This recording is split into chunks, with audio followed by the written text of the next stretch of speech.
What's cooking good looking? Don't start without me. Hi, I'm Daisy. I'm your host. This is Cooking with Chaos. Thanks for tuning in. Twice baked potatoes. Love them. Love them. I love me a twice baked potato. I'm not even that much of like a potato girl, but man, twice baked potatoes. This may come as a shock to you, but the first ingredient we're gonna need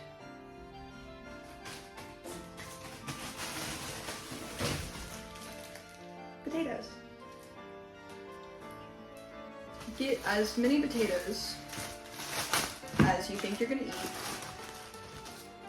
and then add like 4 because they're really good. And you can like save them for later. Sometimes I freeze mine, sometimes I put them in the fridge. They're significantly worse heated up, but I don't give a fuck. Wash your potatoes. Now, it's time to let out all that pent up aggression you've been saving.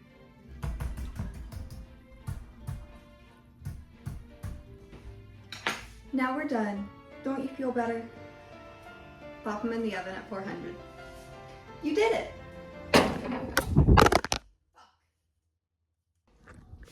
Hi there.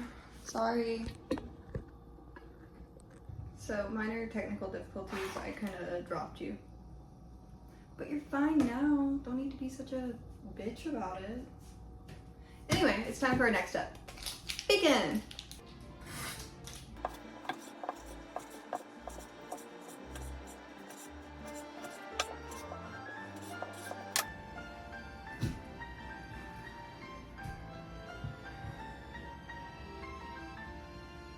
It's important it stays crispy.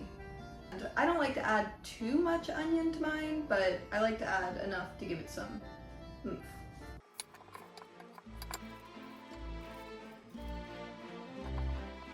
Now we're going to mince these, not dice them. If you really want big pieces of onion in your twice baked potatoes, that is your prerogative. I personally think it just messes with the texture a little bit too much, and it can make it feel kind of bad.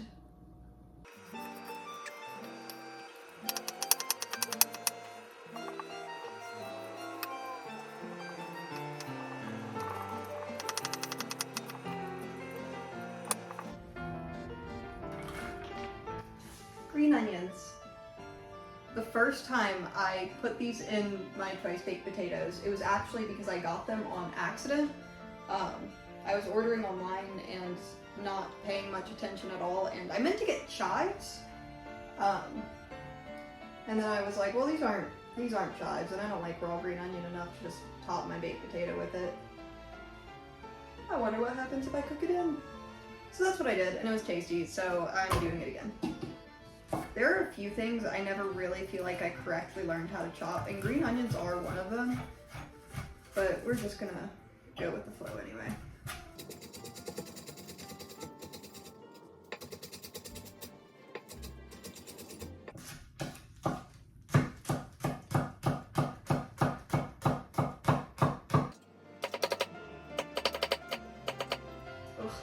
Standing next to the onions is starting to make my eyes water. I was fine when I was cutting them, but I think they're just so fumey.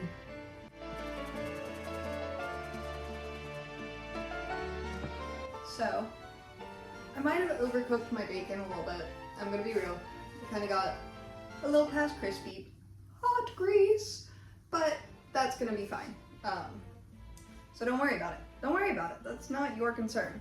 But what we are going to do now is we're going to get our pan, our bacon pan, and I, as you can see, in a strainer, strained out most of the grease, but I'm going to add a little bit back in the pan to fry up my onions, and then once those start getting some good colors on them, I'm going to add my green onions.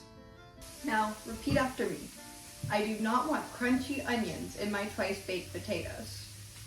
I do not want crunchy onions in my twice baked potatoes. Make sure your onions are to a texture where you are going to enjoy them in your twice baked potato before you think about adding them. They are going back in the oven, but they are not going to get much softer than they do in your pan right now. Our next step is going to be cutting our potatoes in half and then scooping them.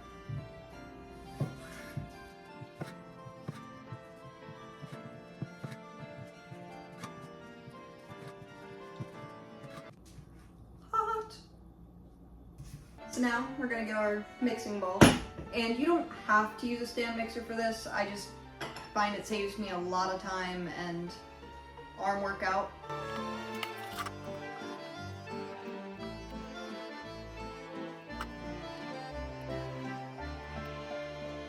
And at this point, you might be thinking to yourself, ouch, ouch, my hands hurt. These potatoes are really hot. And they are. And they do. Now it's time to add our butter and our cheese. We add these first, so that way they melt. We're just gonna mix it in a little bit, get it started to melt. Now it's time to add our cheese. I'm using a blend of Monterey and Colby Jack. You can kind of use whatever cheese you want, honestly. It really is a preference thing. And I like mine cheesy, so I'm gonna add just like 2 handfuls, but a lot of these twice-baked potatoes really come down to personal preference. So if you want yours more cheesy, go more cheesy. But keep in mind we are going to top them with cheese at the end, and we do still want other flavors and textures other than cheese. I keep my seasonings for this pretty simple. Some salt, obviously.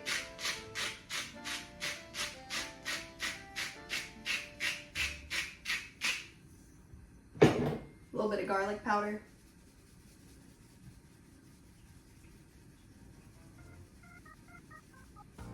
A little bit of onion powder.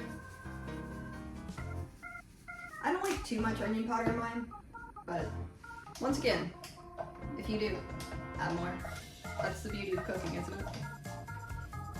And finally, we're gonna add a generous dollop of sour cream.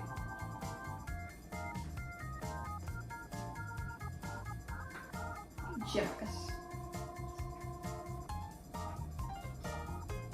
I'll give you an estimate. That's probably almost like a cup of sour cream for 10 potatoes.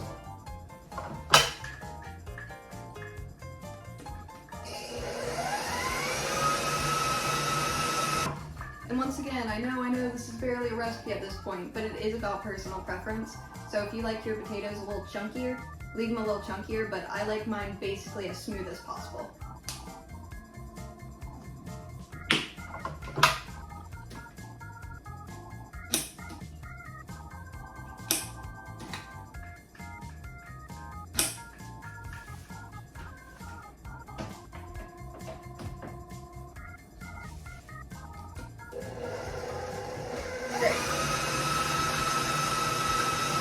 I can't believe I almost forgot.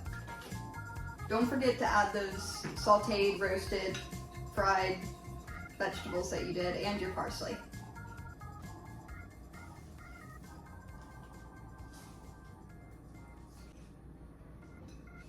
And also your bacon grease. All of it. Yeah, that's right, a stick of butter and all of the bacon grease. No one said these are healthy. Give it a taste. And realize you didn't salt it enough the first time at all. This is actually still a little more firm than I want it to be, so I'm gonna add more butter.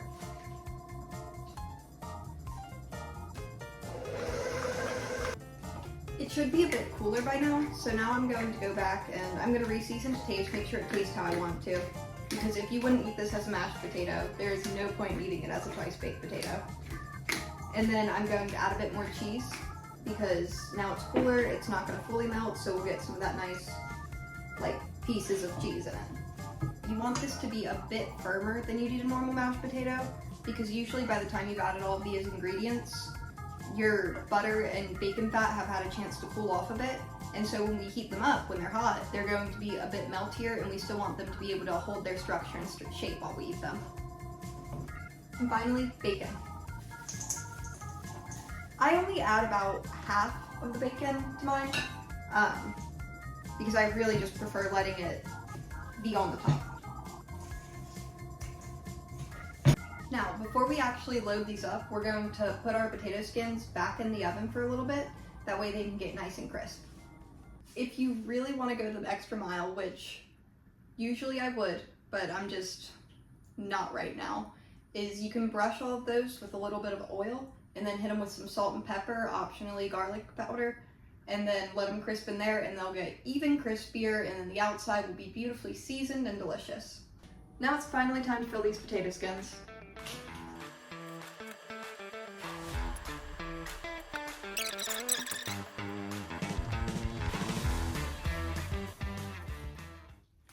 Okay, now once we finally have everything filled, it's time to top with cheese and bacon. You're gonna have leftover potatoes. You can just eat them as mashed potatoes, I guess. If it was me though, I'd add a little bit of milk, heat them up. But I like to get them and just get some oil hot, fry them on both sides a little. I like to fill them right to the edge of the skin. Right to the edge of the skin. If you add too much, then I don't know, it's a real mouthful. So we're just gonna top these with cheese, as much cheese as you please.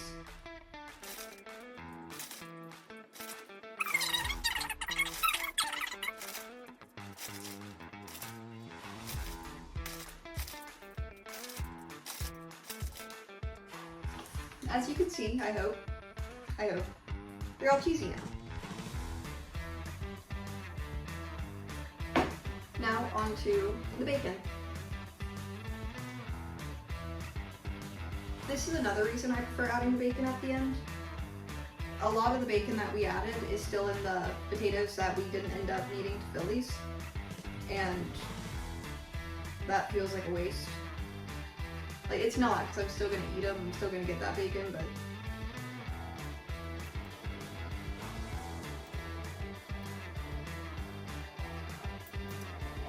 okay, now that they're all bacony, if you have a broiler on your oven, that is the best thing to use for this. If not, just throw them back in until the cheese is melty and bubbly and they're warm inside. The long-awaited moment has come. Potatoes! And they're cheesy, they're delicious, and you can't taste them over the screen. So the only way you're gonna find that out is if you make them yourself. I love twice baked potatoes.